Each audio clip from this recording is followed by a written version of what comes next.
Hello, I'm Design Guy, ready to create a stunning travel intro animation for your next video? Let's jump in. Click the Create button, then choose Videos from the options. For this demonstration, select the landscape video format. Next, navigate to the Elements panel and select Videos again. In the search bar, type any keyword or phrase you'd like to find relevant video clips to add to your project. Search for the video you want to use. For example, enter the title or keywords in the search bar. Once you find the desired video in the results, select it to continue with the next steps.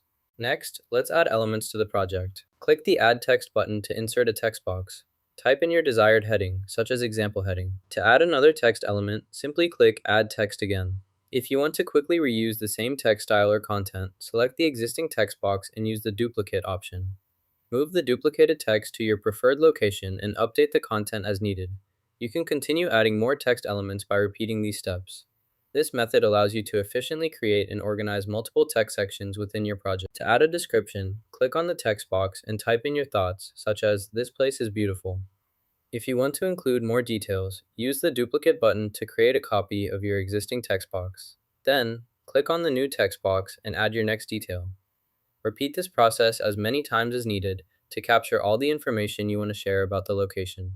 Let's play the video to review the current sequence. To add background audio, click the Audio tab, browse the available tracks, and search for a fun music option. Once you find a track you like, click to select it, then drag and drop it onto the audio timeline below your video. You'll see the audio appear as a waveform under your clips. To make sure the music fits the whole video, move your cursor to the end of the audio track. Click and drag the edge to expand or contract the duration, matching it to your video length. If you want the music to start or end at a different point, click and drag the entire audio track left or right along the timeline. Press the play button again to preview how the video sounds. Drag the video file into the project timeline.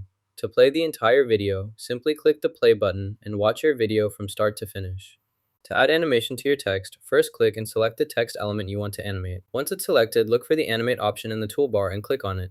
You'll see a variety of animation effects to choose from. For example, you can use the Ascend effect, which makes the text appear by rising up smoothly. If you want a different style, scroll through the options and preview effects like Block, which introduces the text with a bold entrance. Animations can help emphasize your message or draw attention to specific information such as maps as world. Let's go ahead and apply the block animation to this text as an example. Simply click on Block and the animation will be applied immediately. Preview your slide to see how. Now, let's play the video again. Click the play button to watch the video from the beginning and make sure any changes you made are applied correctly. After finishing your video animation, click the Share button. Select Download from the options that appear. Before downloading, you can adjust the quality settings to increase the resolution if you prefer a higher quality output. Once you've set your desired quality, save the file as an MP4 video. The download will begin and the video will be saved to your device. This process ensures you have a high-quality version of your completed animation ready for use or sharing. Hope you enjoyed making a travel intro animation in Canva. Try it out for your next video. Like and subscribe for more creative tips.